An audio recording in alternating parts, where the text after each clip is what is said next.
Hello, my name is Jacob Dotson, and I'm here today to talk with you about the Strong's numbering system and how it can be valuable for those wanting to dig deeper into Biblical Hebrew and Biblical Greek. The Strong's numbering system for Hebrew and Greek words was developed by James Strong as part of his monumental work, the Strong's Exhaustive Concordance of the Bible, which was first published in 1890.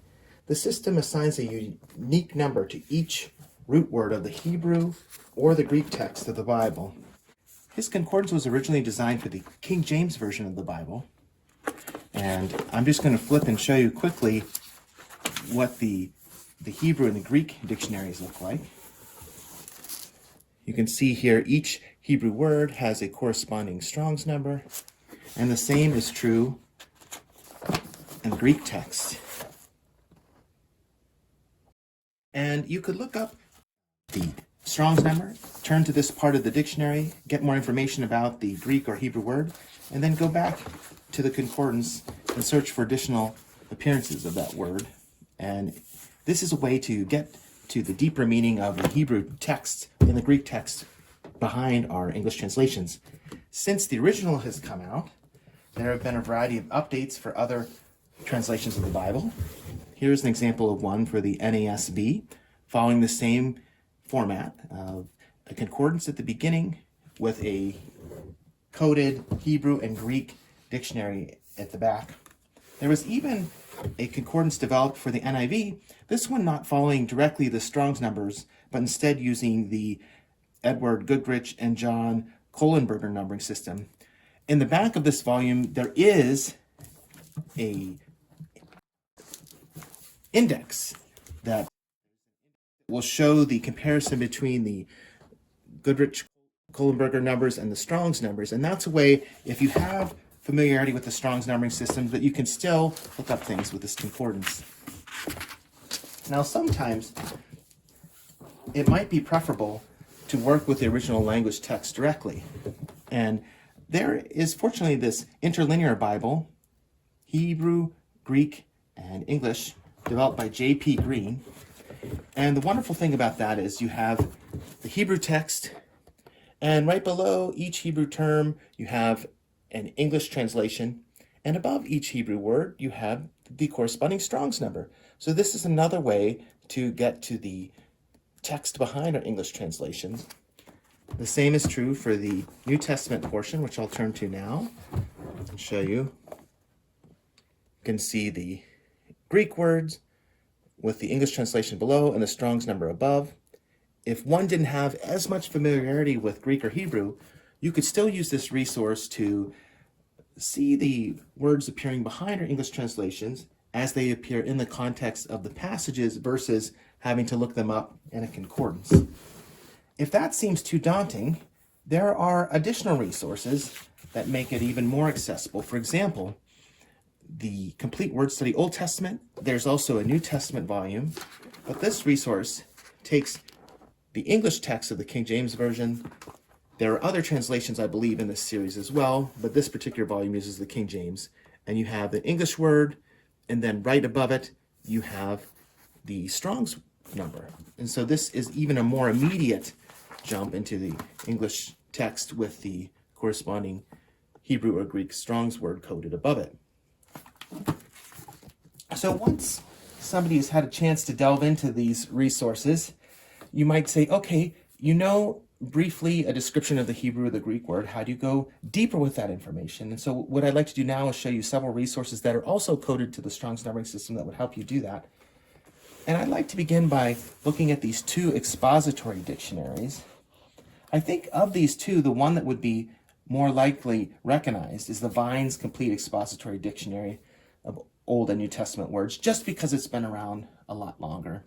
But you can see here to the right another valuable resource, Muntz's Complete Expository Dictionary of Old and New Testament words, which is really a modernized, updated expository dictionary that is meant in many ways to replace Vine's and to be more up-to-date and current.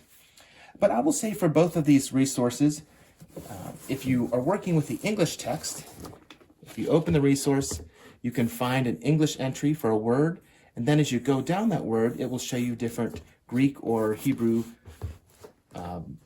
terms that appear in the original text that are often translated with that word. So currently I'm in the New Testament section, and we can find information about these terms, and they're each coded to the Strong's numbering system.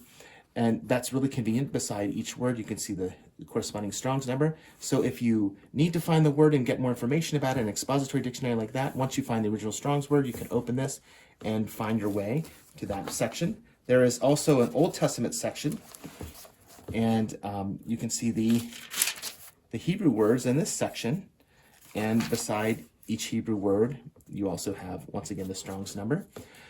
These are interesting and valuable resources. I would recommend, if I had to pick between these two, looking into Munz's. I think this being more up-to-date would be valuable. An important thing to mention about this one, though, is that it is coded with the Goodrich-Kohlenberger numbering system, but once again, in the back, there's an index that would help you compare those numbers with the Strong's numbers, and you can quickly get to the entries in this volume as well.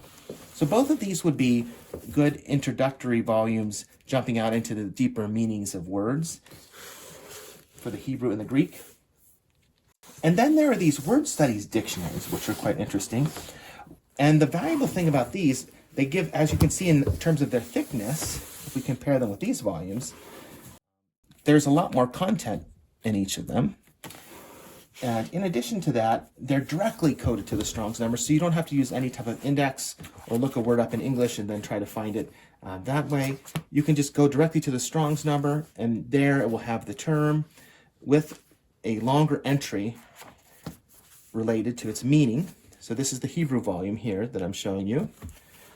And maybe I'll hold it a little closer to the camera for you to get a better view. And now I'm going to do the same with the Greek volume.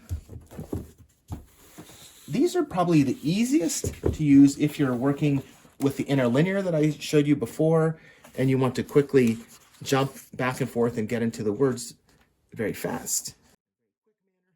This would be a good resource to use because, as you see, right by the Strong's number, quickly you can find the Greek word that you're looking for. Now, as good as all these resources have been up to this point, I have to say that my preferred resources out of this whole grouping are these two theological dictionaries, the Theological Word Book of the Old Testament and the Concise New International Dictionary of New Testament Theology and Exegesis. Both of these resources have their own numbering system, so I'm going to go ahead and show a few examples from the TWOT right now, Theological Word Book of the Old Testament. And you can see numbering by each of the Hebrew words, but that's not a problem that they have their own numbering system, because in the back, here we have this index that converts their numbering system to the Strong's number, and you can use that index to quickly locate the Strong's word that you're looking for. And the same is true here for the Concise New International Dictionary of New Testament Theology and Exegesis. As I open it here, you can see by different entries that there is a corresponding numbering by each of the words. This, like one of the other earlier resources I mentioned, uses the Goodrich-Kohlenberger numbering system. But that is not a problem at all, because just like with the Theological Word Book of the Old Testament, in the back we have this conversion chart that shows you the Strong's number. I want to thank you for looking at these resources with me today. Hopefully the Strong's numbering system presents some new and interesting opportunities for you as you think about your own engagement with the original Hebrew and Greek texts.